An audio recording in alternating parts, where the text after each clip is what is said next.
Como organizar as compras do seu negócio, o processo de compras. Existem pelo menos 6 problemas atrelados a um processo amador de compras. São eles: desperdício, fluxo de caixa, perda de poder de barganha, quebra produtiva por falta de estoque, desgaste pessoal por retrabalho e desmotivação do time. Meu nome é Lucas Pérez, eu sou pai, casado, empresário, investidor anjo, cursei economia na UFMG, atuei como executivo desde estagiário até CEO de um maior laboratório veterinário do país, participei da transformação desde um laboratório local pequeno até virar uma grande potência nacional e ser vendido como a maior transação de um laboratório veterinário no país até então. Montei a minha própria empresa de logística em 2012 e hoje está presente em mais de 500 cidades. Sou também vice-presidente da ONG Sementes de Amor ao Próximo. Sem mais delongas, sobre o tema. Primeiro ponto que gera um fluxo de compras, um processo de compras amador e mal desenhado. Primeiro ponto, desperdício. Olhando para desperdício, a gente pode pensar na perda que acontece quando a gente tem mais estoque do que é necessário. Então, os produtos podem estragar, sumir, serem roubados, etc. Pessoal, temos que ter em mente o seguinte: desperdício é garantido se eu comprar demais, porque tudo que fica ali sobrando demais acaba acontecendo um problema. Ou alguém rouba, ou a pessoa gasta demais porque tem demais, então não liga tanto. Então, desperdício acontece se eu estiver comprando acima do necessário. Próximo ponto, fluxo de caixa. Contabilmente, estoque é investimento. Ele só vira custo depois de consumido, ou seja, estoque acima do necessário é sinal de dinheiro parado. Tá? Dinheiro que poderia estar no fluxo de caixa do negócio. Então, tenham isso em mente, pessoal. Toda vez que eu compro e invisto no estoque, eu estou investindo dinheiro, eu estou aportando dinheiro e deixando esse dinheiro parado. Quando eu vou consumindo esse estoque, aí ele vai virando custo. Ou seja, se eu comprar demais, se eu comprar acima do necessário, eu vou estar deixando dinheiro parado. Dinheiro esse que podia estar ali no meu capital de giro, fortalecendo as finanças do meu negócio. Próximo ponto, perda de poder de barganha. O que significa isso? Quando negociamos compras organizadas, mensalmente, com fornecedores específicos, a gente consegue melhores condições de preço, de prazo de pagamento e até de frete. Ao contrário de quando eu fico comprando picado. Então, tem uma padaria, acabou a farinha, eu vou ali no Carrefour e compro a farinha. Olha, consegui poder de barganha nenhum, o Carrefour tá nem aí para mim. Agora, não, eu faço um processo de compra mensal organizado, eu negocio com o fornecedor de farinha lá do Ceasa, esse fornecedor me dá preço, me dá prazo de pagamento, traz aqui, sem custo, com frete, grátis, tudo. Próximo ponto. Quebra produtiva por falta de estoque. Outro grave problema na gestão amadora de estoque é a quebra na cadeia produtiva, seja de serviço ou seja de produto. A falta de insumos gera paralisação na comercialização, gerando perda financeira e insatisfação de cliente. Então o cliente foi lá na padaria comprar Coca-Cola, uma coisa que eles adoram comprar, todo mundo compra, todo dia precisa ter e não tem. Tá? Isso vai gerar uma péssima impressão para o cliente, você vai perder venda, eventualmente vai perder até aquele cliente de querer voltar ali. Então, assim, gera quebra produtiva. Próximo ponto, desgaste pessoal e retrabalho. Quando não há um processo organizado de planejamento de compras mensal, o dono ou o líder principal vai ser interrompido várias vezes para comprar alguma coisa que ficou sem estoque, de papel A4 a café. Ou seja, aquele exemplo que eu falei da padaria, a pessoa está lá fazendo seu planejamento, lançando as coisas no sistema, etc. O dono... Aí, ô seu José, preciso ir lá no Carrefour para comprar farinha porque acabou, preciso fazer pão. Então, desgaste e retrabalho. Próximo ponto, desmotivação do time. Todo mundo gosta de trabalhar com o mínimo de condição. Uma das coisas que gera condição de trabalho é o correto fornecimento dos insumos para o dia a dia.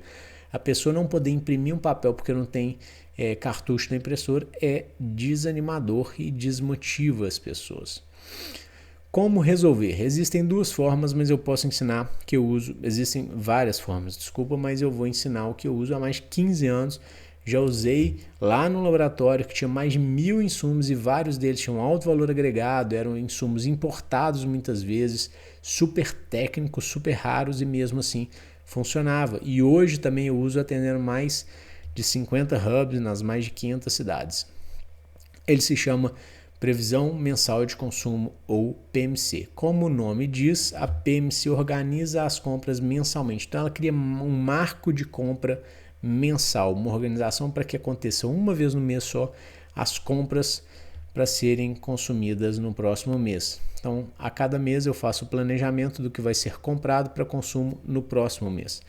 O ideal é que a PMC seja preenchida e aprovada até o dia 5, para que as compras aconteçam até o dia 10 e chegue tudo até o final do mês para ser consumido, para ser usado no mês seguinte. A ideia é que no dia 1º do mês seguinte já esteja tudo disponível para consumo. Aqui as datas são uma sugestão, podem mudar. Responsáveis pelo PMC. Teremos aqui pelo menos 3 figuras importantes. O responsável pelas compras, que é a pessoa responsável pelo gerenciamento da PMC, desde o envio para os setores preencherem até a compra e conferência da chegada. Segundo, responsável do setor, que é quem preenche as quantidades previstas para consumo, em geral é feito pelo líder de cada setor. E terceiro, responsável pela aprovação, que entre o preenchimento e a compra é preciso que alguém de confiança faça a aprovação das quantidades aprovadas para a compra. O que significa isso aqui? Pensando, por exemplo, que eu tenho numa padaria, eu tenho um auxiliar administrativo ali que faz as compras do negócio, seria a primeira figura.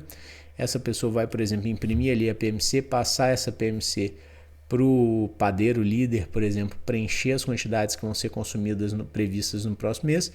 E o dono da padaria, por exemplo, faz a aprovação das quantidades finais. Conceitos importantes: estoque mínimo ou ponto de pedido. É o estoque mínimo aceitável até que seja feito um novo pedido, é importante ter isso definido.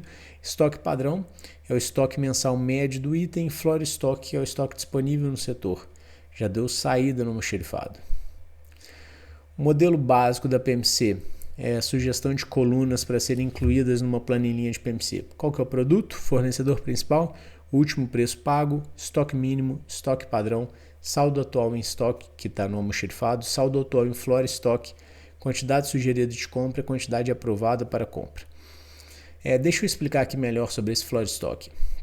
Por exemplo, vamos supor que a padaria tem uma sala que é o almoxarifado. Chegaram os produtos, vão para essa sala, para esse almoxarifado controlado e fechado. Mas o padeiro não vai ficar indo lá pegar a farinha toda hora. Eu deixo lá na produção do padeiro um floor stock, um estoque para o consumo, por exemplo, para aquela semana. Mas semanalmente ele vai pedir as quantidades e eu vou tirar do almoxarifado e levar para o floor stock.